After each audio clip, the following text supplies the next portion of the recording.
Olá, começando aqui mais um podcast Gente e Gestão, o Hub de Educação Corporativa Gente e Gestão, onde esse podcast é uma etapa desse projeto e hoje recebendo mais um grande amigo, e um grande amigo que vai transformar esse papo numa masterclass, com certeza, vai nos dar uma grande aula.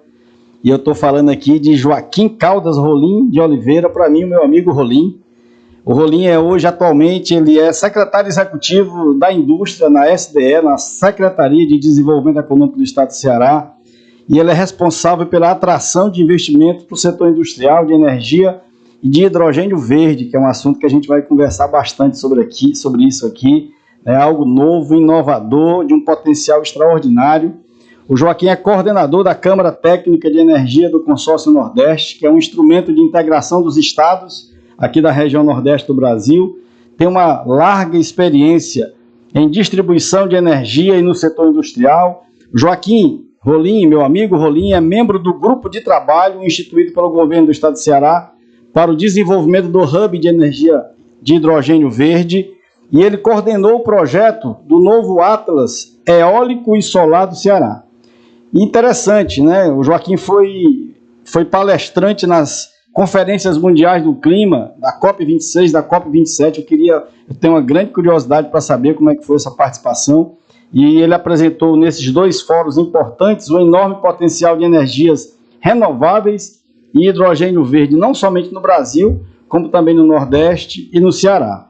Meu amigo Rolim também foi coordenador do Núcleo de Energia da Federação das Indústrias aqui do estado do Ceará, e ele foi presidente da Câmara Setorial de Energia da ADESE, que é a Agência de Desenvolvimento ligado à Secretaria de Desenvolvimento Econômico do Estado, e também foi presidente da Eletrobras Distribuição do Acre, que é a Eletroacre, presidia essa empresa de distribuição de energia no estado do Acre. Meu amigo Rolim, ele é engenheiro elétrico ou eletricista, vou já saber dele aqui qual é a diferença, com especialização em administração industrial pela USP, a Universidade de São Paulo, e um MBA em gestão de negócios de energia elétrica pela Fundação Getúlio Vargas, e acabou de concluir uma especialização em regulação do setor elétrico pela Universidade Federal do Rio de Janeiro. Meu amigo Rolim, obrigado pela sua generosidade de participar conosco desse papo, que certamente vai agregar muita informação, muito conhecimento, muitas sugestões, muitas lições para quem nos ouve. E eu começaria perguntando de você, Rolim, assim, a sua formação é engenheiro elétrico ou eletricista? Eu queria saber qual é a diferença. Mas você se formou pela Universidade Federal da Bahia, mesmo sendo cearense do Crato. Por quê? Me conte essa história aí, antes da gente entrar na sua vida profissional e nas lições que você certamente vai deixar aqui para a gente. Bom, primeiramente, meu amigo Narcélio, agradecer a você a oportunidade, a sua generosidade. Você é um grande amigo, uma grande pessoa, está sempre procurando contribuir para o desenvolvimento de demais pessoas, empresas e entidades. Então, agradecer a oportunidade e lhe parabenizar, né? Obrigado. E quanto ao engenheiro elétrico ou eletricista, eu costumo utilizar o eletricista. Legal. Mas não me oponho, não tenho nenhuma objeção ao engenheiro elétrico. Né? Digamos que é a mesma coisa. É a mesma coisa, mas normalmente é usado mais o engenheiro eletricista, né? Perfeito. E aí, meu amigo, por que a Bahia, né? Então, lá pelos idos de 1978, eu estava para iniciar o que a gente chamava de colegial, que era o pré-vestibular, são 3 anos, né? Preparação para o vestibular. E aí, olhando naquela época, o melhor local, eu morava no Cariri, no Crato, que tem as capitais do Nordeste praticamente equidistantes. E aí nós tínhamos parentes na Bahia, e eu também achava que o mercado da Bahia era bem mais atraente em termos de possibilidades futuras de emprego. Eu ainda não sabia o que eu ia fazer, mas eu percebi através de pesquisas que o mercado para emprego na Bahia seria melhor para mim. Então, juntando tudo, além disso, a gente ainda tem uma pequena empresa de ônibus que faz a linha Juazeiro do Norte e Juazeiro da Bahia, que é a aviação pernambucana, e metade do trajeto eu já tinha passagem de graça. De graça. E muitas vezes... Estava na conta da família, né? Mas muitas vezes eu ia e acabava trabalhando, né? Então eu aproveitava, trabalhava e viajava, e foi sempre uma satisfação. Então eu morei 12 anos na Bahia, eu tenho uma grande satisfação e um apreço muito grande pela Bahia, pelos baianos. Legal, tem muito diretor de empresa de energia da Bahia. O diretor da CEMAR, seu amigo, né? É um baiano também, né? Da CEMAR do Maranhão. É o Augusto Miranda. O Augusto Miranda, né? Exatamente. E eu tenho uma historinha com ele que é o seguinte: a gente se encontrava aos sábados para jogar bola lá na quadra da Universidade Federal da Bahia, no campo de Ondina. Olha só.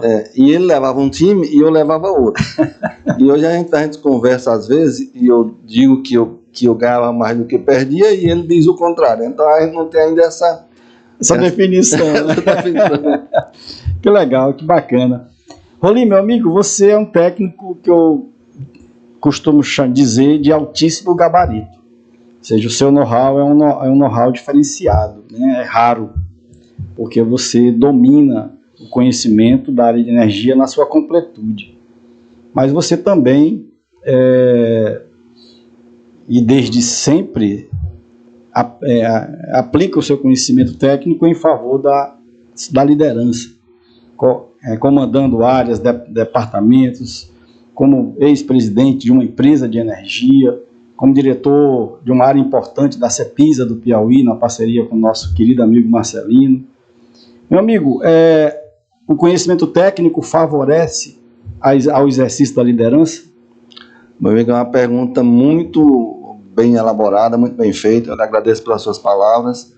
Realmente, eu penso assim, eu sempre pensei dessa forma, de que para quanto mais conhecimento você tiver, você vai ser um melhor líder.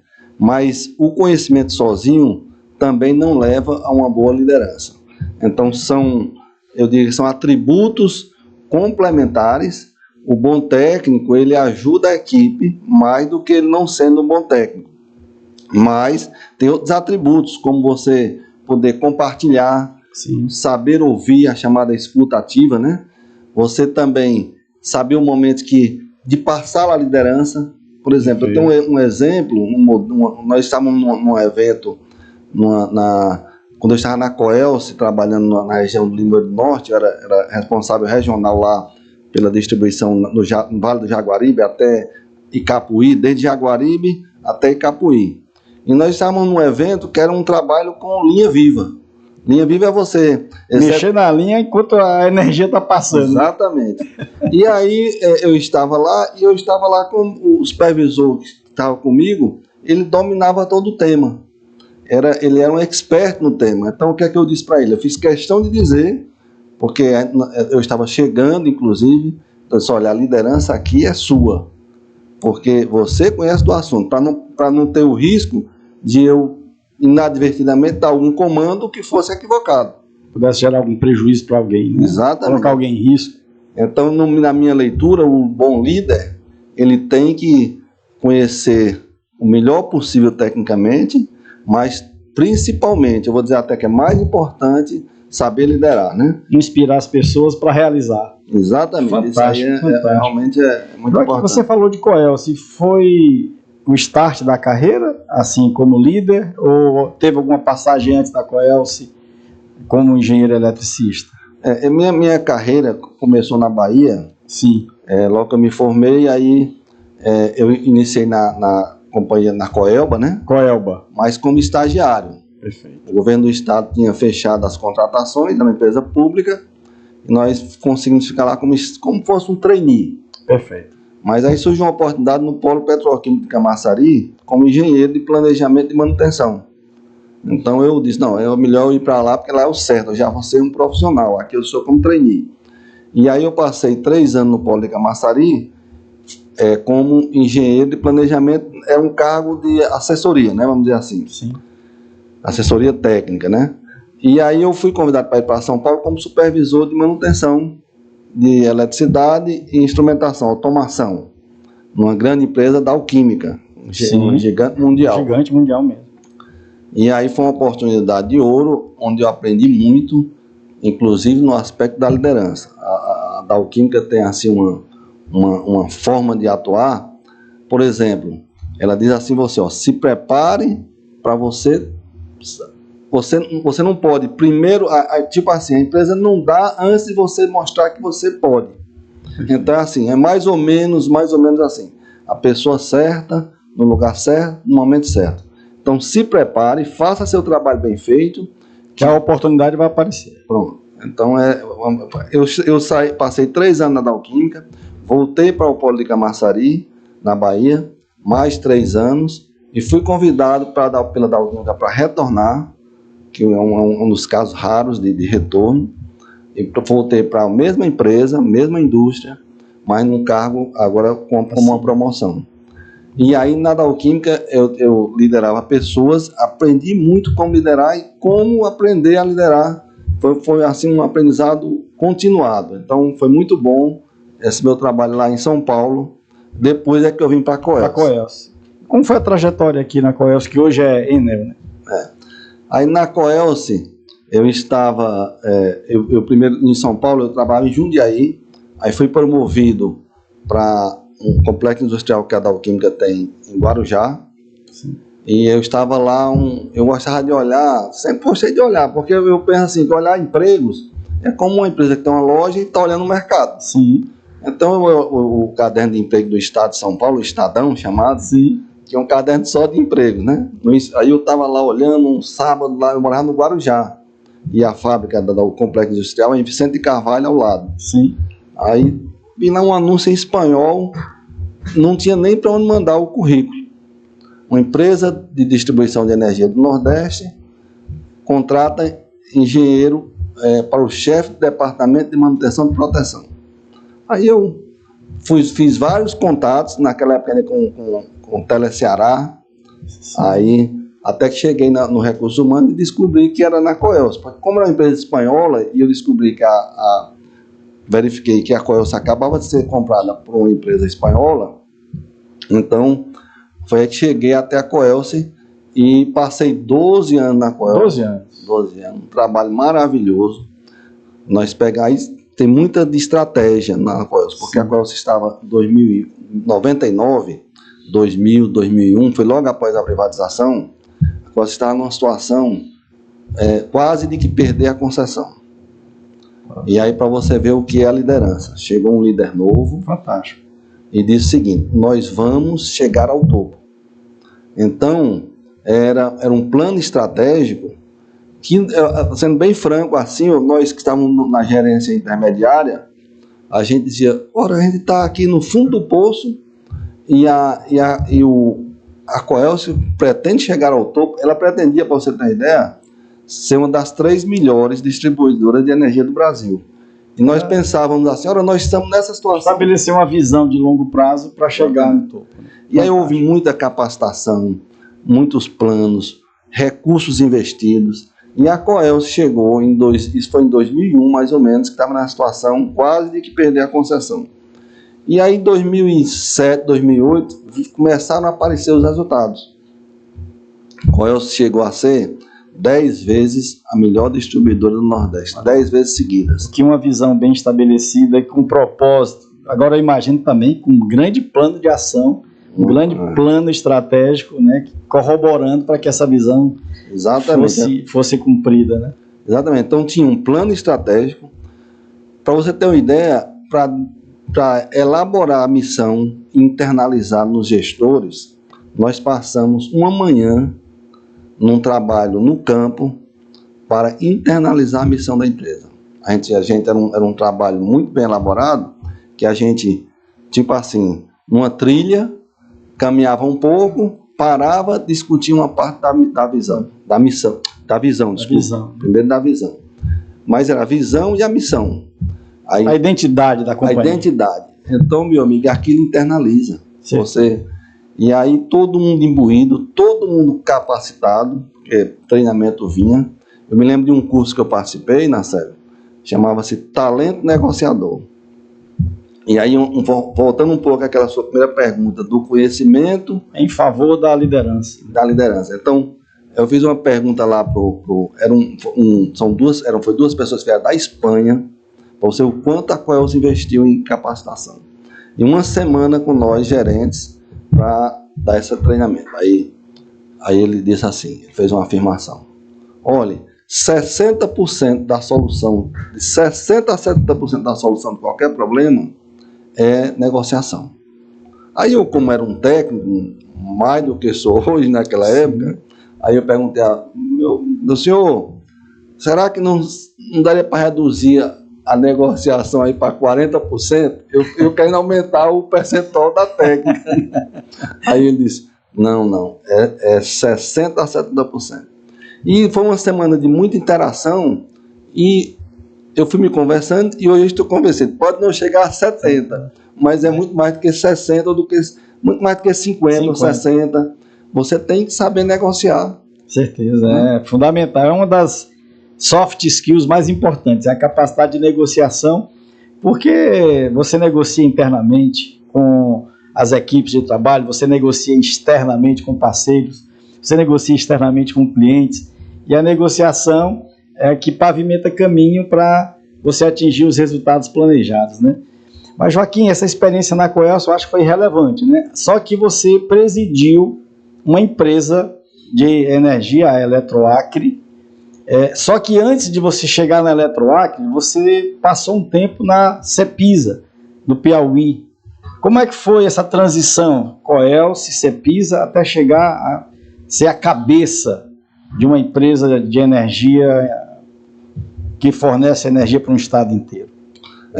Eu fui gerente regional da Coelce na região do sul do estado, que vai desde Capuí até o Araripe. Sim. Por um ano e meio mais ou menos. Aí fui convidado para ser diretor de uma empresa de serviço do grupo da Coelce, do grupo Endesa, aqui em Fortaleza, que chamava-se Prátio, que hoje é a Enel X. E aí eu estava lá, mas sempre com aquela... Eu sempre tive um apreço muito grande pela operação, né? Operação e manutenção. Aí o resultado... Um engenheiro convicto, né? Exatamente. Aí um amigo me pediu para eu indicar uma pessoa que... eu já tinha conhecido o Marcelino, nosso amigo Marcelino, mas numa interação eu pela Prátio aqui do Ceará e ele pela empresa do Grupo Semar do Maranhão, para tratar de serviço, soluções para o setor. Aí, mas foi uma conversa rápida. Aí um amigo em comum disse assim, rapaz, o Marcelino está querendo contratar uma pessoa para, vamos dizer assim, coordenar a operação do sistema da Cepisa. Você não tinha alguém para indicar? Aí eu pensei, vou pensar. Aí pensei um dia, aí liguei para esse amigo, rapaz, olha... Estou me indicando. E aí a amizade, a amizade se solidificou, que hoje é um dos melhores amigos que nós temos, vou dizer tanto eu como você. Um técnico da mais alta relevância também na área de energia. Eu vou adicionar aqui mais um atributo do Marcelino na minha leitura. Ser humano de vida belíssima, bonita. E eu acho que ele consegue, quando ele falou em liderança e conhecimento, é uma das pessoas, no meu modo de ver, que melhor consegue aliar, né? Aliar e alinhar. Alinhar, né? Verdade. Aliar também, né? As duas coisas. As duas coisas. Cabe perfeitamente bem. Exatamente. Então, eu aprendi muito com o Marcelino, sabe? Trabalhei com ele diretamente 1 ano, aí fui convidado para ser diretor de operação lá no Acre, na distribuidora de energia Eletroacre. Aí você foi para presidir a companhia. Não, primeiro eu fui como diretor de operação, primeiro ano, 2013, desculpa. Sim. Aí 1 ano depois, nós fomos promovidos a presidente. Tanto eu, os que eram diretor de operação, eu, o Marcelino, fomos promovidos a presidente das distribuidoras do grupo Eletrobras. Marcelino na Cepisa, você na Eletroacre. E aí a gente continuou convivendo porque nós tínhamos reuniões do conselho de administração e as interações, contribuições, parcerias entre as distribuidoras. Então o Marcelino foi uma interação muito intensa, aprendi muito com ele, tem um grande apreço. Mas eu imagino que essa experiência de liderar uma companhia, digamos assim, como controller, como responsável por todas as áreas, deve ter sido uma experiência bem interessante também, né, Rolando, lá no Acre? Claro. E aí, lá é um desafio enorme. Grande, né? Eu tenho um apreço também muito grande pelo Acre, é um estado muito promissor, com muitas oportunidades, mas muitos desafios também. Pra você ter uma ideia, Marcelo, a densidade demográfica do Acre é em torno de 5 habitantes por quilômetro quadrado. Baixa, né? A média do Nordeste são 60, mais ou menos, aí se eu não estou enganado. Sim. Então, quer dizer, você distribuir energia, quanto mais densidade demográfica tiver, o custo reduz, porque você aí vai diluir o custo operacional por mais consumidores. Perfeito. E, além do mais, tem a imensidão da floresta amazônica, né? E você... região inóspita, é difícil você colocar poste, passar fios, né? Mas, ao mesmo tempo, esse desafio, eu costumo dizer que eu fiz um MBA de superação de desafios na prática. Viu? Você me dizia que você é um resolvedor de problemas. Eu imagino que você fez uma pós-graduação lá no Acre. Pois é, e gosto muito de desafios, e lá tem alguns assim que são... Por exemplo, vou contar um aqui. Teve um dia que tem uma cidade chamada Acrelândia, que estava sem energia. E aí eu fiquei a noite toda tentando resolver, mas tinha problema de comunicação também. Por rádio, porque como falta energia, você perdia a comunicação por celular também. Sim. Aí nessa busca de como resolver, quando foi 5 da manhã, eu disse, eu vou até lá. Aí chamei um motorista, uma pessoa para ir comigo da operação, e fomos até a Acrelândia. E quando estava saindo, aí uma assessora de comunicação me ligou e disse, olha, o pessoal da imprensa está aqui na empresa e gostaria que você viesse para cá. Aí eu disse, não, eu preciso primeiro saber o que está acontecendo. E é melhor nesse momento eu ir para onde está o problema. Perfeito. Aí fomos para a Acrelândia. No meio do caminho, como a gente não tinha comunicação com a equipe, a gente descobriu qual era a causa. Uma castanheira que caiu por cima da... não é bem caiu, causou uma... Rompeu a rede, né? A rede de distribuição. E aí nós fomos para... Não chegou a romper não, mas causou problema. Sim. Aí nós fomos para a Acrelândia para poder encontrar uma equipe de manutenção para ir lá resolver. Quando chegamos em Acrelândia, não, a equipe já foi para lá, já está resolvendo. Isso já era umas 10 e pouco, 11 da manhã. E eu perguntei qual é a previsão. Na previsão em torno de meio-dia. Aí eu, tá certo. Aí chegou uma equipe acho que é a equipe que ia me entrevistar na empresa, resolveu, o pessoal informou, foi para lá. Encontrar com você no caminho. Aí porque eu tive uma certa época procurando esse vídeo, porque ele foi assim emblemático. Porque aconteceu o seguinte, coincidiu que na hora que ele estava me entrevistando, a luz acendeu atrás. Aí voltou energia. Aí eu disse, não, ele perguntou assim, qual a previsão qual é a previsão de disse, olha, já deve ser por esses minutos seguintes, que a gente está aqui nesse momento, a equipe já está lá, já detectamos a causa, tudo bem, papapá. Aí voltou a acender a luz. Só que eu não tenho esse vídeo guardado. Mas eu depois até falando com a assessora, mas você tinha que ter ido para a empresa. Não, olha, eu acho que foi muito melhor estar lá. Sim. E dar uma entrevista com a energia retornando. Resolver o problema em loco e ainda acompanhar o retorno da energia. Exatamente. Então, outra, não sei se como é interessante, porque são o objetivo é esse, são os cases que ensinam, eu diria que até às vezes mais do que o conceito teórico, né? A prática vivida é a melhor forma de ensinar e de aprender. Pronto, aí tem um outro case do Acre também, que ficou gravado na minha memória, que foi o seguinte, existia uma programação de um serviço para desligar a energia do Acre por 7 horas. Um estado sem energia por 7 horas. Né? E aí a gente interagindo, negociando, em parceria com a empresa que era com a Eletronorte. A Eletronorte fez um trabalho fabuloso e através do planejamento, que é uma outra alicerce da boa gestão, né? Com certeza. Através do planejamento, ouvir as pessoas, nós combinamos de irmos na subestação onde ia ser feito o problema. E quem deu a melhor solução para o problema foi o próprio operador da subestação. Junto com o planejamento bem feito pela Eletronorte, o serviço conseguiu ser realizado sem nem um minuto de desligamento de energia. Que fantástico. Então, novamente, né, você juntando o planejamento, alinhando com quem conhece, indo no local, tudo isso resulta em um ótimo resultado. E parabenizar a Eletronorte pelo belo trabalho bem feito, né? Pelo trabalho bem feito. E exercendo a liderança dessa forma bacana, como você sempre fez, sempre faz, né? Monrolim, meu amigo, em decorrência dessa sua experiência, você desagou como um coordenador da área de energia da Federação das Indústrias aqui do estado do Ceará. Como é que foi essa passagem? Assim, imagino que deve ter sido uma experiência bacana também, não somente do ponto de vista do seu currículo, mas pelo serviço prestado, digamos assim, através do seu conhecimento, da sua expertise, para a Federação das Indústrias e para o estado do Ceará de um modo geral. Pronto. Então, Narcélio, realmente eu fiquei muito honrado com a oportunidade que teve.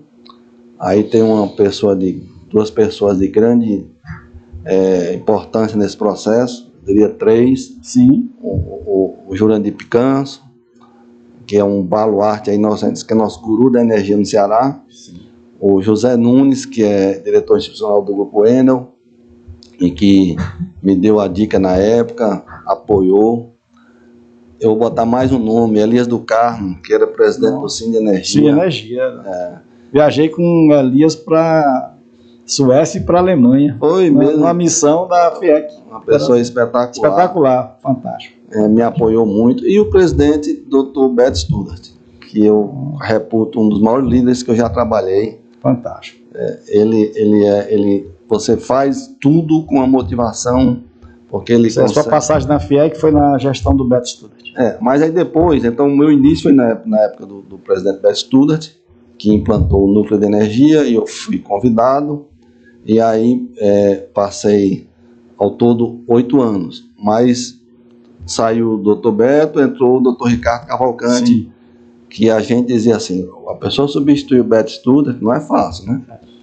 E o presidente Ricardo Cavalcante está fazendo um trabalho fabuloso. Sensacional. Assim, pegou uma Covid no meio, né? Sim. Conseguiu contribuir fortemente o setor produtivo.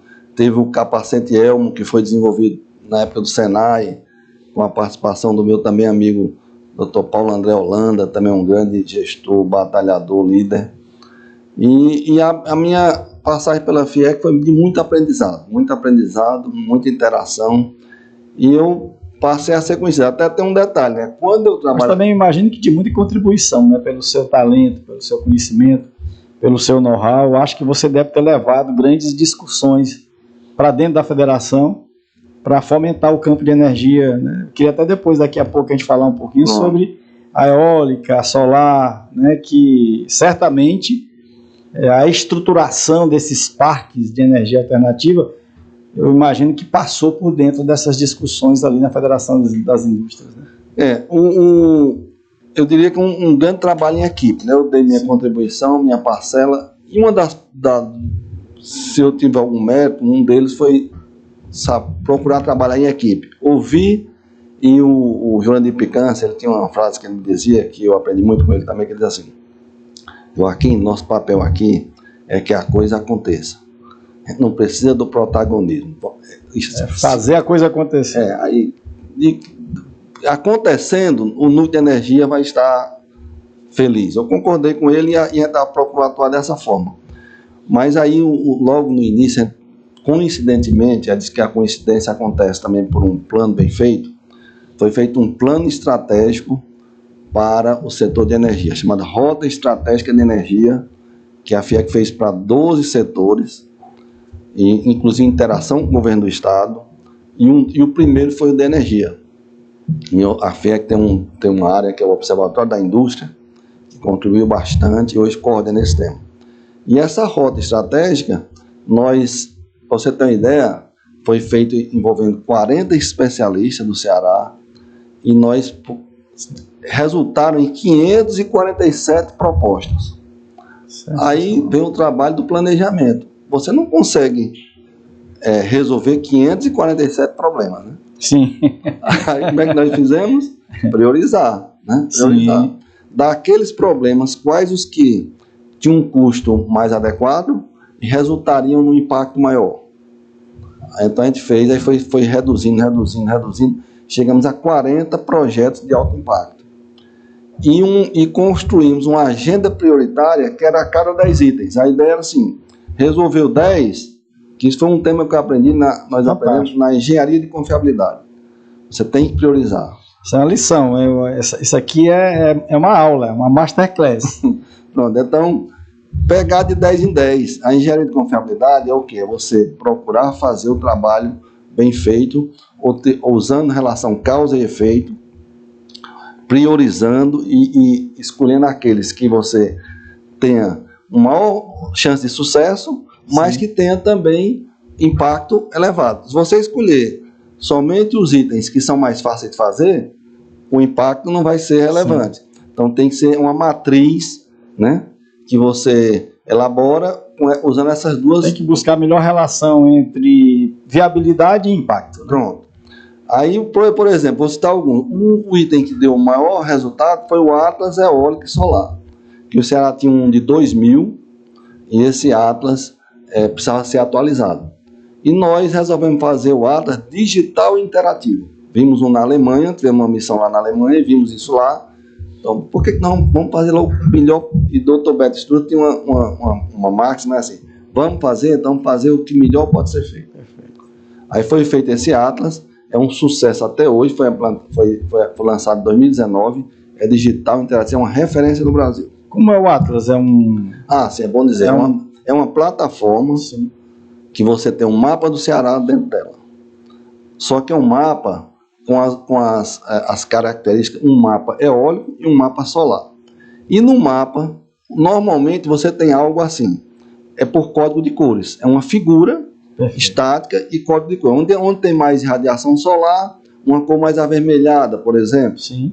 Na mesma coisa na eólica, nos ventos. Nós fizemos isso o quê? Colocamos uma plataforma digital. É um estudo de potencialidades para os investimentos serem mais assertivos em cada uma das alternativas. Só que nós fizemos mesmo uma plataforma digital. Você clica num ponto do estado e aí você, naquele ponto, ele te dá todas essas informações. Se você tiver um terreno, você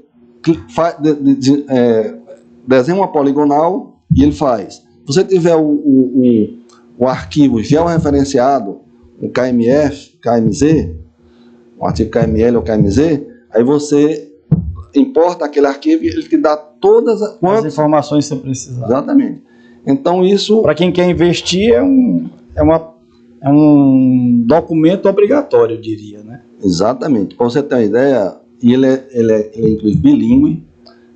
Um parque que está sendo construído, finalizada a conclusão lá em Capuí, um investimento de 1,4 bilhões de reais. O próprio CEO da empresa, 2W Energia, Cláudio Ribeiro, disse que um dos motivos que ele veio para o Ceará foi a boa governança. A governança é um tema que você quiser, a gente pode aprofundar mais. Importante. A boa governança setorial que nós temos e, além disso, o Atlas Eólico Solar do Ceará. Então, essa governança, né, Narcélio, se você quiser, pode... É tudo, governança é tudo, né? E, assim, eu fico muito feliz quando eu ouço, por exemplo, a importância que é dada à governança na área de governo. Porque, geralmente, se fala em governança corporativa na área privada, né? Mas, assim, eu fico muito contente quando eu vejo os governos pensando com responsabilidade e de uma forma séria em governança, buscando excelência de processos, né? E seria muito interessante que você, digamos, falasse um pouco para a gente como é que foi isso. Já na SDE, como secretário executivo? Nós começamos esse trabalho de governança na própria FIEC. Na FIEC, começou lá. Interagindo com os órgãos do governo do Estado. Tem a Câmara Central de Energias, que é um órgão da ADES, e que normalmente o presidente da Câmara, são 20 câmaras, o presidente é do setor produtivo, para fazer essa interação entre público e privado. E eu era o presidente da Câmara Setorial de Energia. Bom, essa governança, ela procura ter uma fluência nas interações. Então, se tem um problema, qual a relevância desse problema? O que precisa ser feito para resolver? Então, a gente foi construindo isso, e às vezes perguntavam para mim assim, vocês têm quantas pessoas no núcleo de energia que conseguem fazer tanta coisa? Eu dizia, não, meu amigo, porque não é só núcleo de energia. Eu costumo dizer que a gente tinha mais de 100 pessoas trabalhando em prol do setor de energia no Ceará. Por quê? Porque se a gente quisesse, por exemplo, para cuidar de um determinado tema, analisar e propor soluções, a gente chegar nos grupos do WhatsApp, por exemplo, quem quer participar? Apareciam 6, 8, 10 pessoas para trabalhar sem remuneração, pro bono. Então, isso contribuiu para a visibilidade que o Ceará tem hoje como uma referência em energia no Brasil. E aí, quando chegou agora falando de governança, Vou dar um outro exemplo de governança. O secretário Salmito Filho, quando assumiu a Secretaria de Desenvolvimento Econômico, aí ele teve uma ideia que foi o seguinte: chegou o governador Armando de Freitas, que apoiou e aprovou que as entidades do setor produtivo indicassem os secretários executivos. Então ele chegou para a FIEC e pediu para o presidente Ricardo Cavalcante que indicasse uma pessoa para poder ser o secretário executivo da indústria. E aí eu me senti muito honrado com o convite e estou lá quase há 10 meses, fazendo um trabalho que nós acabamos de concluir um plano estratégico. Fantástico. E aquele negócio, quem tem um plano estratégico... Tem um mapa. Exatamente, é um mapa, né? É. E o secretário Salmito disse assim, vamos elaborar os planos, as propostas, definir qual é o impacto, qual é a relevância, qual é o objetivo, qual é o público-alvo. Por quê? Porque quem tem planos e projetos, se surgir uma oportunidade, uma fonte de financiamento, de fomento, você tem um projeto. Então, nós já temos isso praticamente preparado, né? Entendeu? Então, eu diria que esse ano de 2024, nós vamos conseguir trabalhar com muito mais assertividade, porque já temos um plano pronto, né? Tem um caminho traçado, né? Paulinho, você falou que o Ceará é destaque na área de energias alternativas. Baseado em que você faz essa afirmação? O Ceará hoje assim, é um destaque nos campos eólicos, energia solar, assim, dá para transformar isso um pouquinho em números para a gente ver o tamanho dessa grandeza? Pronto. Então, Nacélio, mais uma pergunta muito assertiva, muito importante, que é o seguinte: o Ceará, ele, em termos quantitativos, o Ceará foi o primeiro estado, por exemplo, em 2010, 50% da energia eólica no Brasil era no Ceará. Hoje não é. O Rio Grande do Norte passou o Ceará, a Bahia passou o Ceará, o Piauí passou. O Ceará é quarto, praticamente, tanto energia solar como energia eólica, certo? Então, mas isso nós estamos num processo de retomada. Exatamente desde aquela rota estratégica que eu falei, que foi em 2015, sim, nós estamos num processo de retomada. Então, a retomada ela é mais lenta do que se a gente tivesse pego um embalo inicial. Perfeito. Mas tudo tem também seus benefícios, vamos dizer assim, né? Que hoje nós estamos muito mais prontos para, por exemplo, o advento do hidrogênio verde. Então, o Ceará nós consideramos o berço das energias renováveis do Brasil. Tudo que você olhar de energia renovável, desde o ano de 1980... A gênese foi aqui no Ceará. A maior parte foi aqui. Então, primeiras medições de sol e vento no Brasil foram aqui no Ceará. Primeiro Atlas eólico do Brasil foi aqui no Ceará. Primeira usina solar de maior porte no Brasil foi aquela lá, Tauá, 2011, no Ceará. O PROINFA foi um programa nacional de energia eólica. Ele teve muita contribuição da equipe do Ceará. Então, 2019, o Atlas Eólico Solar Digital Interativo, aqui no Ceará. Indústrias da energia eólica, como a Vestas, como a Aeres, que proporcionam emprego de qualidade, sim, são aqui no Ceará. Então a gente tem muito. O primeiro, o biodiesel, a patente do biodiesel mundial, do Expedito Parente, aqui do Ceará. Então tudo isso nos conduz que nós somos pioneiros por natureza. Tem um protagonismo muito grande, né, o Ceará, na área de energia alternativa, né? Aí, Nacélio, o que tem acontecido é o seguinte: 2021 teve o convênio, governo do Estado, FIEC, Complexo Industrial e Portuário do PECEM e a UFC para o hidrogênio verde. E aí, quando eu digo que tudo isso que foi construído, hoje são atributos para essa referência que eu falei. Aí, vamos dizer assim, em termos de números, né? Em termos de números, nós temos já 35 memórias de entendimentos assinados com grandes empresas a nível mundial. Nós temos 4 projetos mais avançados já no hidrogênio verde do Ceará. E as projeções são que a gente comece a produzir em 2027, comece a gerar empregos antes disso, mas comece a produzir em 2027. E em 2030 possamos estar produzindo cerca de 1 milhão de toneladas de hidrogênio verde aqui no Ceará. Paulinho, eu queria saber mais, assim, eu tenho a certeza que as pessoas que estão nos ouvindo querem conhecer mais, saber mais sobre esse hidrogênio, o que é o hidrogênio verde. Antes, porém, você já pode até engatar na sequência qual é a participação percentual das energias no Brasil. Por exemplo, o Brasil era um país predominantemente de energia hidrelétrica, né? E agora a gente já sabe que existe uma participação importante, tanto da eólica quanto a solar. E chegando aí o hidrogênio verde. Eu vi inclusive algumas imagens suas lá pelas Europas, andando num carro movido a hidrogênio verde.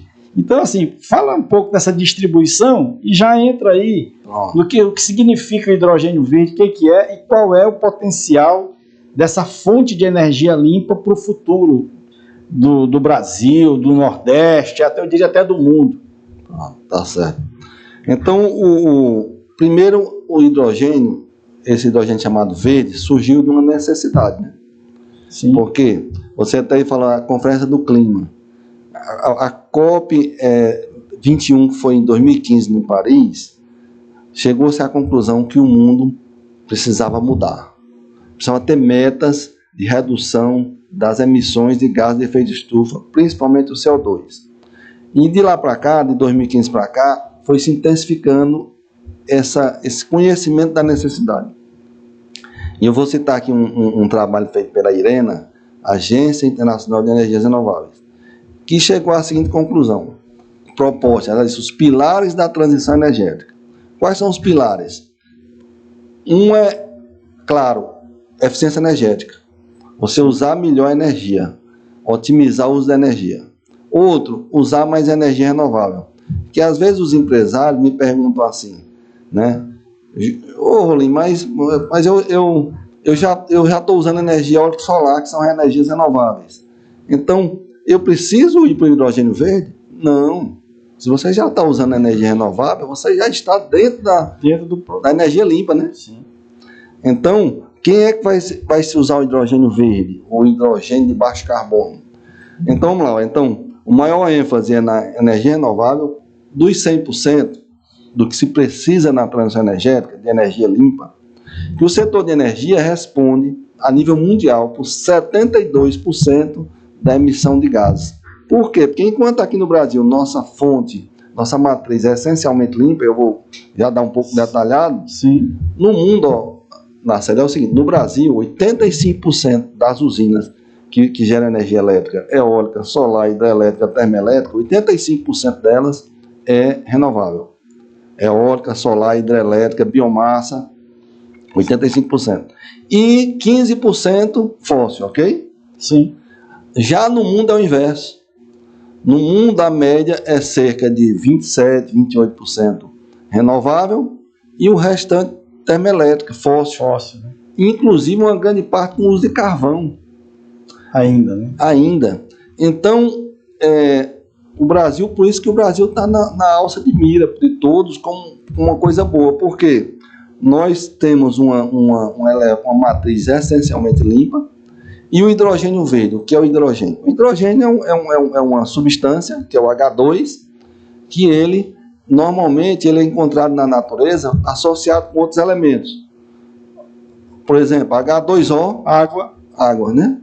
Aí ele se junta com carbono, aí onde está o problema? Quando ele se junta com carbono, que é os hidrocarbonetos. Eu trabalhei em indústria química e petroquímica, eu até costumo dizer que eu já venho na transição também.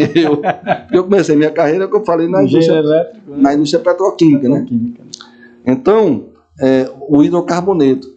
Aí você tá um hidrogênio, e esse hidrogênio que é usado na indústria química e petroquímica, ele é oriundo do combustível fóssil. Vem, por exemplo, do carvão, que tem o H nele, o gás natural tem o H também, você tira o hidrogênio dali. Hoje o mundo consome 100 milhões de toneladas de hidrogênio e praticamente 99% de origem fóssil. Por que chama verde, hidrogênio verde? Vamos lá.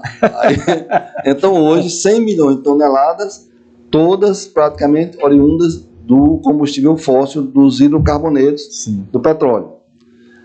E aí, há mais de 150 anos atrás, o Júlio Verne, um escritor francês. Num livro dele, olha o que o cara fez de espetacular. Um personagem dele conversando com o outro, dizendo: no futuro, a água fornecerá a energia que precisamos, através do hidrogênio e do oxigênio. O cara falou isso há 150 anos atrás. Que coisa, que visão. Então, o hidrogênio já vem sendo estudado há muito tempo. Inclusive no Ceará, nós temos na academia, na UES, na UFC, estudos de 1990, 2000. Nós temos o professor Lutério do Carmo, que representa bem a academia nessa área do hidrogênio, um entusiasta, um estudioso. Bom, aí o que acontece? Mas você precisa do hidrogênio limpo. O que é o hidrogênio verde, né? Porque a primeira forma de se dar, o que o pessoal chama de a taxonomia, que eu aprendi esse termo que eu não sabia, a nomenclatura, foi por cores. Sim. Aí o hidrogênio verde, quando você pega o hidrogênio da água, do H2O, você separa os átomos, hidrogênio e oxigênio, com uso de energia. Por isso que o nome chama-se eletrólise. Sim. Quebra da água com o uso de eletricidade. Você pega essa molécula da água, o Sim. H2O, e separa Sim. com o uso de energia em oxigênio e hidrogênio. Então tem um eletrolisador que faz esse papel. Você sai então com oxigênio e hidrogênio. Você sai com o H2. Aí por que ele é chamado de verde? Porque a energia que você usou é renovável.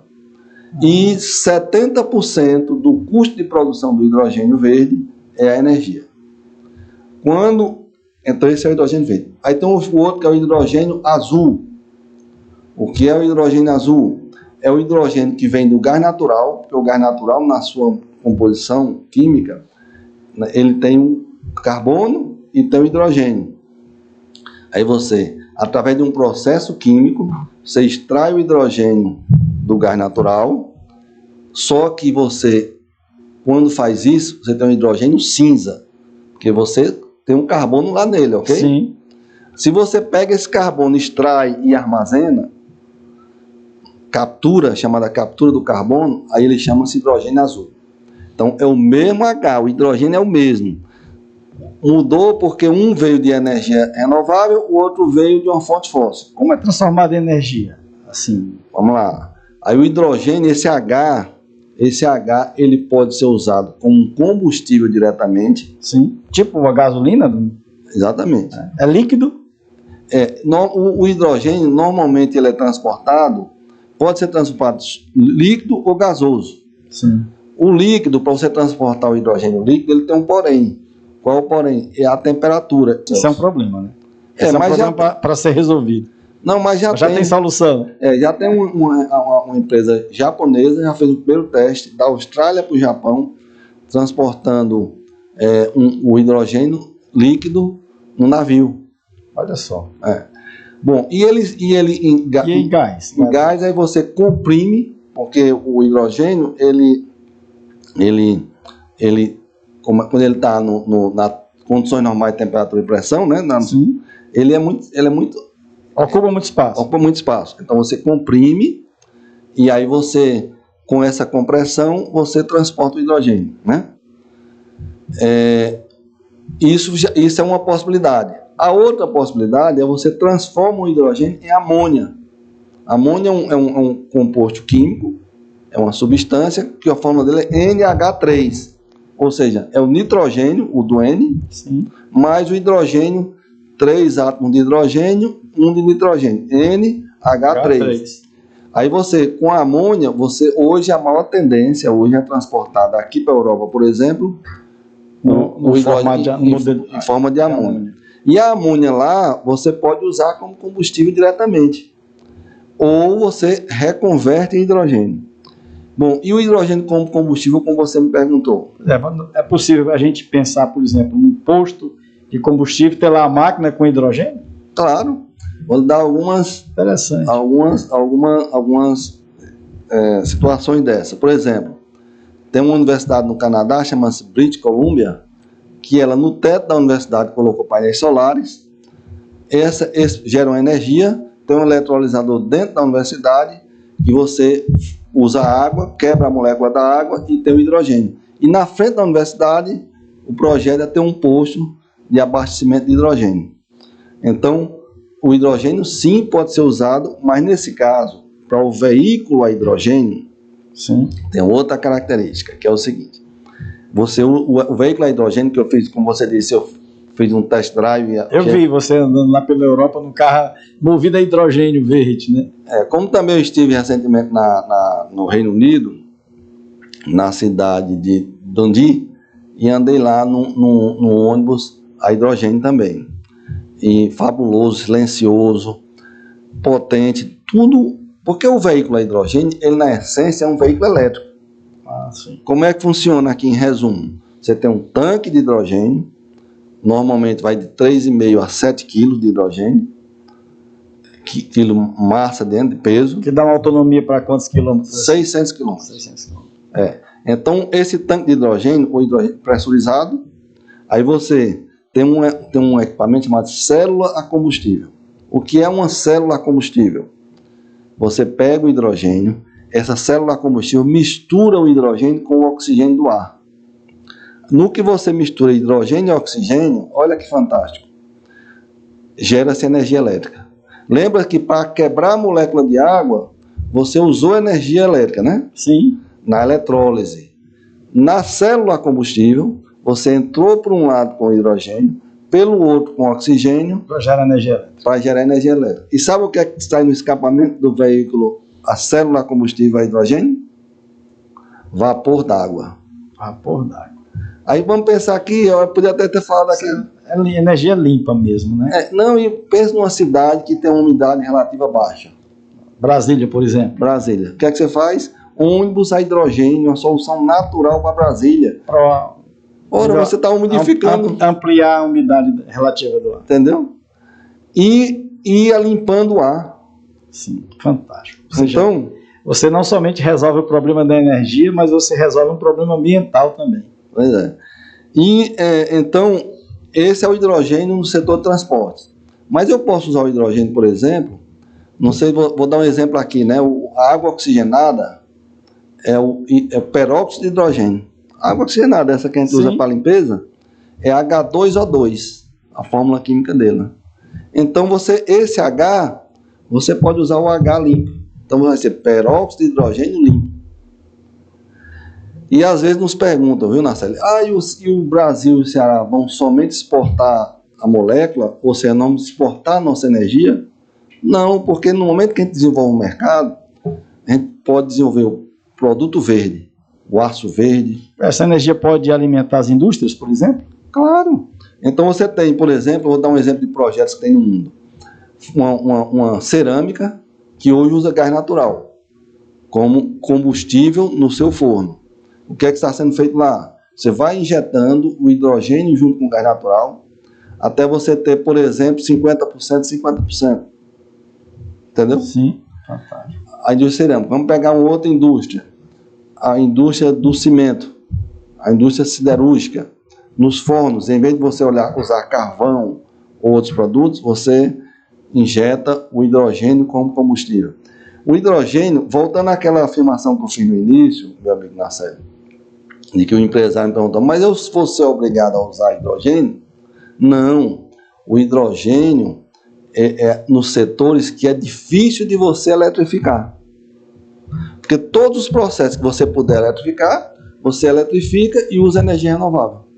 Por exemplo, veículo elétrico, excelente. Perfeito. O veículo a hidrogênio, excelente. E nos setores que você não tenha como eletrificar, em inglês chama assim, hard to abate. Nesses setores que é difícil de você abater a emissão de gás, aí você joga o hidrogênio limpo. O hidrogênio verde ou o hidrogênio azul com a extração do carbono, né? Perfeito. Captura do carbono. Aí, então, como eu havia dito o trabalho da Irena, então ele fez essas considerações dizendo o seguinte: energia renovável, eficiência energética, 25% de um, 25% de outro, até 2050, né? O que fazer daqui a 2050? Sim. E o hidrogênio, tem várias entidades que dizem que em 2050, entre 5% e 22% de toda a energia primária usada no mundo, ou seja, não somente a energia elétrica, a energia para combustível, para aquecimento, para o transporte, será do hidrogênio, entre 5% e 22%. E um outro estudo diz o seguinte, que desses 22%, que equivale a 600 milhões de toneladas, lembra que eu falei que hoje consome 100 milhões? Sim. Então a tendência é aumentar 6 vezes. Desses 600 milhões, de 60% a 80% ser o hidrogênio verde. É uma revolução, né? É uma revolução no mundo, eu diria. Exatamente, é uma revolução no setor de energia. E isso vai precisar de um investimento fabuloso de 3 a 5 trilhões de dólares por ano. Aí, assim, e onde é que o Brasil entra nessa história? Onde é que o Nordeste entra nessa história? Sim. Onde é que o Ceará entra nessa história, né? Sim, é importante saber. Aí eu não sei como é que está seu tempo aí. Não, vamos, certeza. Estamos caminhando para o final, mas é relevante demais saber como o Brasil se insere, o Nordeste se insere, e especialmente o nosso Ceará se insere nesse mundo da energia limpa e especialmente do hidrogênio. Bom, então é o seguinte, aí o Brasil hoje é um dos países que consegue produzir energia eólica e solar aos menores custos do mundo. Lembra-se que eu falei que 70% do custo de produção do hidrogênio verde é energia, né? Sim. Então, se você tem a energia mais barata do mundo, pronto, tá feito o prato, né? Tá feita a receita, né? A fome com a vontade de comer. Pronto. Aí, vamos lá. Aí o Brasil, 90% da energia eólica no Brasil está no Nordeste. 70% da energia solar, aproximadamente, está no Nordeste. 60% a 70%. Sim. Mas na eólica é 90%. 90%, quase a totalidade. Aí, Narcélio, você disse o que é que foi feito lá na COP? Como é que você... Então, o que é que eu procurava mostrar? Um resumo na COP era assim. Mostrava o potencial do Brasil, do Nordeste, do Ceará, mas o resumo da minha interação era assim. Ó. Você tem lugar no mundo que tem ótimos atributos para energia eólica em terra. Você tem lugar no mundo com ótimos atributos para energia solar. Você tem lugar no mundo com ótimos atributos para energia eólica no mar, energia eólica offshore. Mas os três, no mesmo local, praticamente somente o Nordeste brasileiro. Olha que incrível. Entendeu? E complementares. Tem hora do dia que você não tem o sol, mas tem o vento. Então, lembrando que o hidrogênio, para ser verde, tem que ter energia renovável, né? Sim. Aí você tem lugares que tem muita irradiação solar, mas não tem o vento. Aí, no Brasil, tem os três e se complementam durante o dia. Então, é esse aí onde entra o Nordeste e o Ceará. Por quê? Nós construímos um porto, a governança pública, falando de governança de novo, né? O Ceará mudou o governo, mas o foco em melhorar o Ceará permaneceu, né? Sim. Aí nós construímos um porto que é de elevada capacidade, que é um porto com ótimos atributos, um ótimo calado, ou seja, a profundidade adequada para grandes navios. Você está falando do PECEM? Do PECEM. Nós construímos uma ZPE quando ninguém falava em hidrogênio. Então nós temos porto, nós temos uma zona de processamento de exportação. Dos portos mais viáveis do país, né? Exatamente. Uma ZPE bem estruturada já, não de agora. Exatamente. Aí nós temos esse potencial todo para... Não, e aí o que acontece? O porto é parceiro do Porto de Roterdã. O Porto de Roterdã... É o maior da Europa, né? É o maior da Europa, um dos 10 maiores do mundo, né? Sim. Do mundo ocidental, né? Não, o maior da Europa, um dos 10 maiores do mundo. E aí o Porto de Roterdã, ele é sócio do Porto de Pecém. E, como sócio, ele tem grande interesse em fazer isso acontecer. Sim. Nós estivemos lá conhecendo o Porto de Roterdã, estive lá junto com o secretário Salmito Filho. Meu amigo, 42 quilômetros de porto. Para conhecer assim no navio, andamos 2 horas conhecendo o porto, que é um complexo industrial. Então esse é o conceito aqui do complexo industrial e portuário do Pecém. E nós temos já várias empresas com contratos, pré-contratos firmados com o Porto do Pecém, com o CIP, né? Complexo Industrial e Portuário do Pecém, demonstrando e já pagando pelo arrendamento. Então, quando o empresário começa a investir efetivamente, é porque o interesse existe. Agora, nós temos alguns desafios para o hidrogênio finalmente se concretizar no mundo e especialmente no Brasil, né? Pois é, aí eu queria aproveitar e engatar essa pergunta é uma pergunta bem prática, vai ser importante você nos esclarecer. Qual é o impacto prático de tudo isso? Ou seja, em que momento você imagina que isso se transforma numa realidade clara, viável, plena? Falando aí em curto, médio e longo prazo, por exemplo, o que é que tudo isso pode produzir de efeito concreto e prático para a economia do nosso estado, do Nordeste, do Brasil?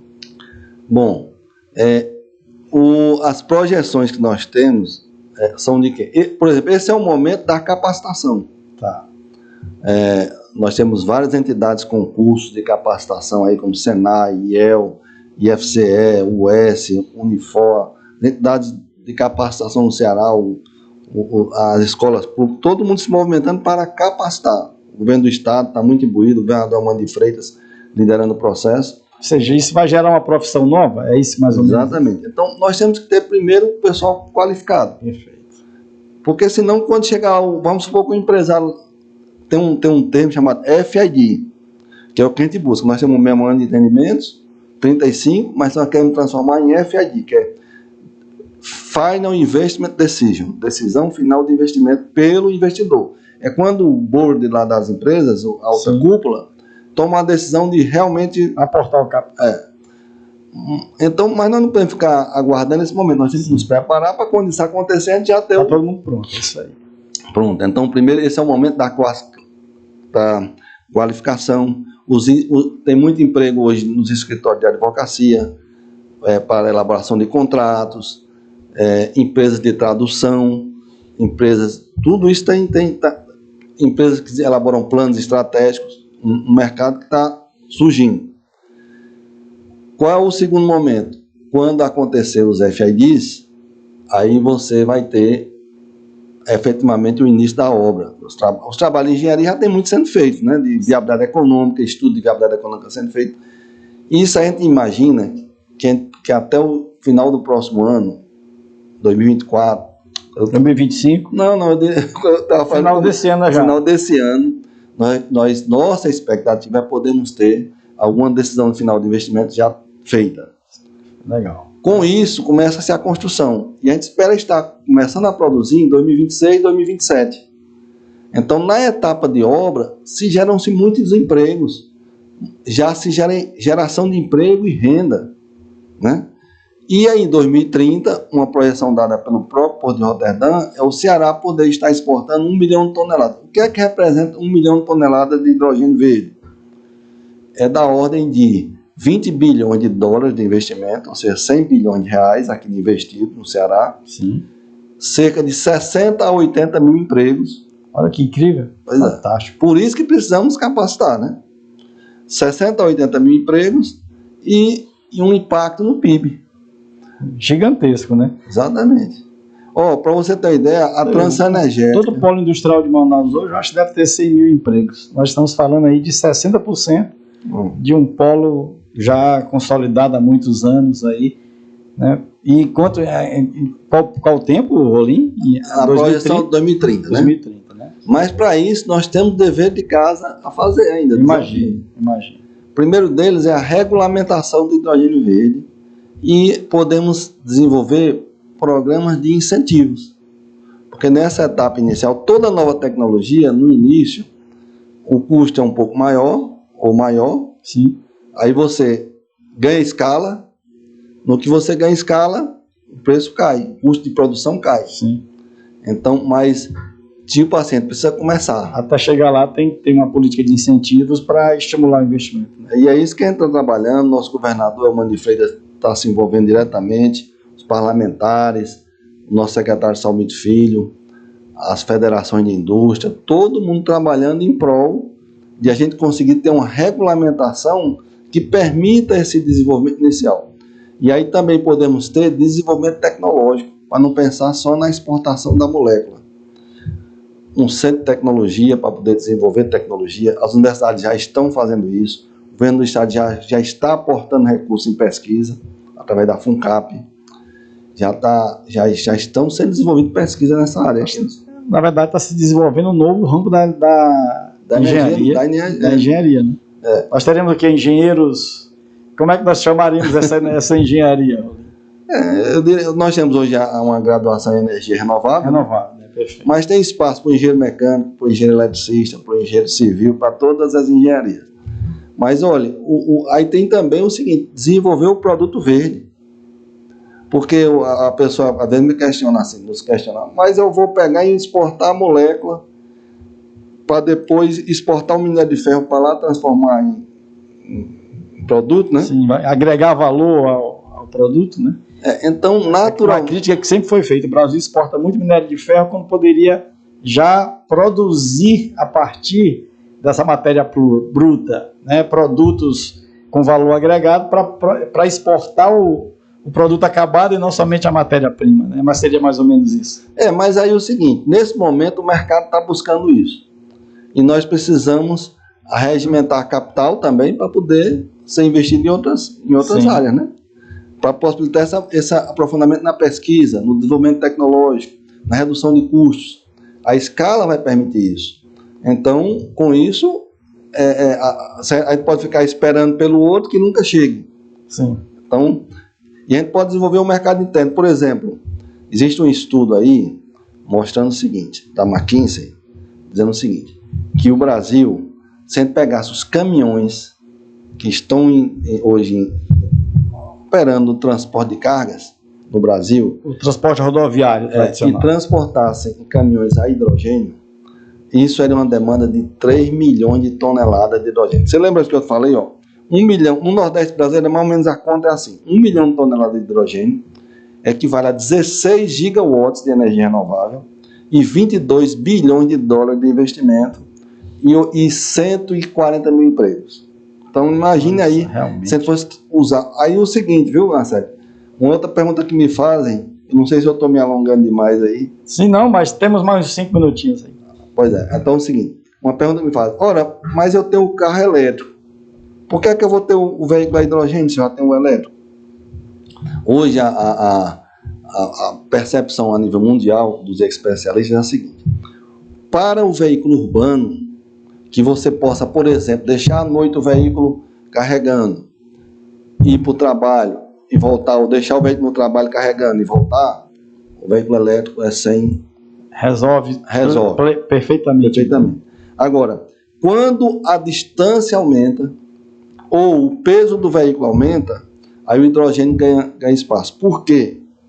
Uma comparação simples. Se eu pegar um veículo puramente elétrico, porque eu lhe disse, o veículo é hidrogênio, é um veículo elétrico também, o motor dele é elétrico. Sim. Aí eu tenho um puro elemento elétrico, é o quê? Uma bateria e um motor elétrico, ok? Sim. Comparar agora com o veículo a hidrogênio. O que é o veículo a hidrogênio? Um tanque de hidrogênio, ele tem uma bateria também, tem uma célula a combustível, certo? E um motor elétrico. Sim. Somando esse tudo que tem no veículo a hidrogênio, o peso, com o peso da bateria do veículo elétrico, ele chega a ser 4 vezes mais leve. 4 vezes. Então o que acontece? Se eu tenho um veículo de maior porte, se ele for elétrico, a bateria vai tomar o peso da carga que ele ia transportar. Sim. Ele vai estar transportando bateria. Entendeu? E outra coisa, para veículos grandes e pesados, o combustível, a eletricidade é inviável. E o hidrogênio verde é absolutamente viável. Seria essa? Não, o motor é no veículo puramente elétrico, vamos dizer assim. Sim. Porque o motor é elétrico dos dois, ok? Sim. E o veículo, célula combustível a hidrogênio, quando aumenta o porte do veículo, ou a distância que ele percorre, você distribui esse peso melhor, né? Reduz o peso. E outra coisa, sabe quanto tempo leva para abastecer um veículo a hidrogênio? É cerca de 3 a 5 minutos. Enquanto que o veículo a bateria, elétrico a bateria, é horas, ok? Sim. Então você tem um mau uso. Então, para a empresa de transporte de cargas, transporte rodoviário de passageiros, como eu disse, eu andei no ônibus lá a hidrogênio. Então, por exemplo, aqueles ônibus de 2 andares, o melhor é que seja hidrogênio, porque aí a bateria tomaria muito espaço. Perfeito. Então, meu amigo, tem um campo enorme. É enorme. É tanto que o hidrogênio... É quase que inimaginável aí. É tanto que ele é chamado de um vetor energético, viu, meu amigo? Aí, então é isso aí, eu não sei se eu esqueci algo aí.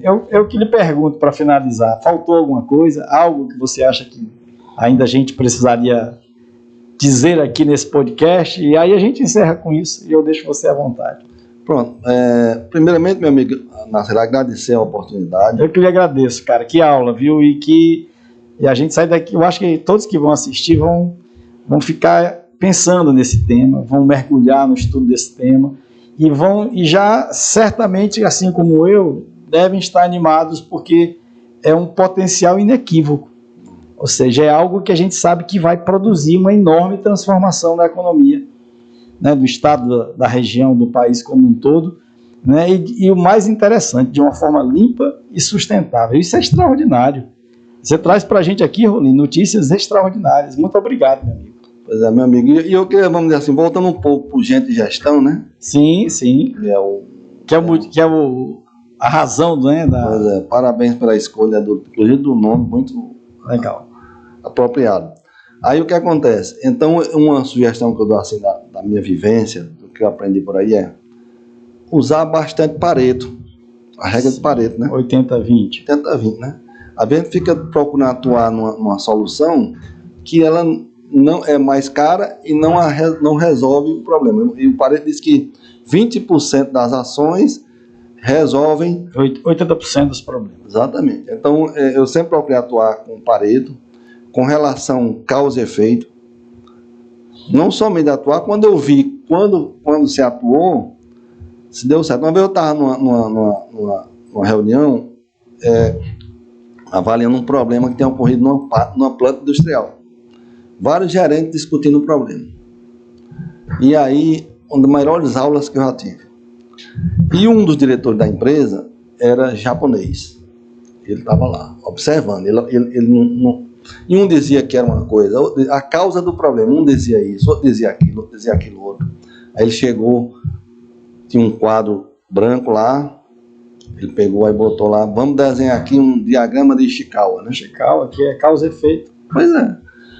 Meu amigo, aí foi 2 horas de uma aula espetacular, porque foi uma solução na prática, foi uma solução construída a várias mãos, assim, de uma forma prática, né? Como o PDCA também, que é um modelo japonês. Né? Pronto. Então a gente viu o seguinte, antes gastou-se 2 horas num brainstorm lá, sem fim, e sem um método. E depois com método. E falando em método, vou só lhe pedir permissão para me reportar de novo aqui ao nosso amigo Augusto Miranda, sim, que eu falei lá que a gente jogava futebol, mas é um dos grandes, vamos dizer assim, nomes hoje de você trabalhar com métodos no Brasil, porque começou lá na SEMAR, hoje é CEO, o presidente do conselho lá do Grupo Equatorial, né? Equatorial, e sempre usaram, o Grupo Equatorial é uma referência em usar métodos adequados, né, para a gestão. Então, meu amigo, eu aproveito para... E uma empresa bem-sucedida se faz de gente, processos e pessoas. Exatamente. Pessoas e processos. Métodos e pessoas. Gente e processos. Se eu não estou enganado, o diretor lá de recursos humanos, já há um bom tempo atrás, era diretor de gente e gestão. Que legal. Então, olha só aqui. Aproveitar para parabenizar o meu amigo Augusto Miranda e toda a equipe do Grupo Equatorial pelo trabalho que vem sendo feito há várias décadas em prol de uma ótima gestão. Vanguarda, né? A Equatorial, na liderança do Augusto, tem sido uma empresa de vanguarda. Né? Tem produzido know-how. Né? Como eu vou citar aqui, meu amigo, até você depois, não sei se tem como cortar, mas sim, você corta o que não for mais relevante. Não, tá tranquilo. Eu quero dar um outro exemplo de gestão. Sim. Pode ser? Pode, claro. Eu trabalhei na Politeno, que era quando eu voltei para a Bahia, e lá chegou um novo gestor, superintendente, chamado Jaime Sartori. Também foi um exemplo de liderança. E ele tinha vindo de refinaria de petróleo. Aí ele olhava os indicadores de desempenho da planta, quanto tempo de produção, quantidade operacional e outros. Aí ele nos cobrava que a gente tinha que ir além. Não, mas esse índice pode ser melhorado. Sim. E a gente às vezes comentava, não, ele está dizendo isso porque ele vem de refinaria, que é um outro setor. Refinaria tem uma continuidade operacional mais elevada. Mas isso foi em 1994. E ele tanto perseverou de fazer, usando... Para você ter uma ideia, um dos consultores da empresa era um dos gurus da administração no Brasil aqui. Da qualidade. Sim. Daqui a pouco eu digo o nome. Aí o que acontece? Ele tanto perseverou, usando ferramentas de qualidade, confiabilidade, relação de causa e efeito, que em 2001 a Politeno ganhou o Prêmio Nacional da Qualidade. Então, quer dizer, quando um líder ele busca patamares maiores, sim, ele está elevando a equipe para um outro patamar, como se diz, né? Sim, tudo parte de uma visão, né, que é alimentada por uma crença, transformada num planejamento estratégico assertivo e numa execução mais assertiva ainda, né? Certamente ele deve ter cumprido todas essas etapas, né, para se chegar, por exemplo, num desempenho muito acima da curva, um desempenho muitas vezes assim até improvável para algumas pessoas que participam, mas às vezes esses desafios lá na frente são provados como efetivos, como eficazes, que transformam uma visão, digamos assim, relevante, revolucionária em algo viável, porque teve um líder que conduziu o processo, inspirando as pessoas a buscarem esse desempenho acima da curva, motivados por um plano estratégico muito bem definido e uma execução com muita disciplina. Eu imagino que deve ter tido tudo isso. Exatamente. Né? E com muita participação. Participação, né? Fantástico. Meu amigo Rolim, quero lhe agradecer por essa aula, por essas informações preciosas. Isso aqui vai virar um arquivo assim, muito importante para estudos, e eu te agradeço aí por emprestar a sua competência, o seu know-how, a sua experiência de uma longa vida dedicada ao segmento de energia. Muito obrigado por ter participado aqui do Gente Gestão e espero, quem sabe, mais à frente encontrá-lo novamente aqui. Muito obrigado, meu amigo. Muito obrigado pela paciência, pela cooperação, pela oportunidade. Muito bom. Esse foi o Gente Gestão, um hub de educação corporativa, e tivemos a participação de Joaquim Caldas Rolim de Oliveira, hoje atualmente secretário executivo da SDE, da Secretaria de Desenvolvimento Econômico do Estado do Ceará. E até o próximo. Já voltamos aí com mais um grande nome e uma grande experiência para contar essa história para nós aqui do Gente Gestão. Até a próxima.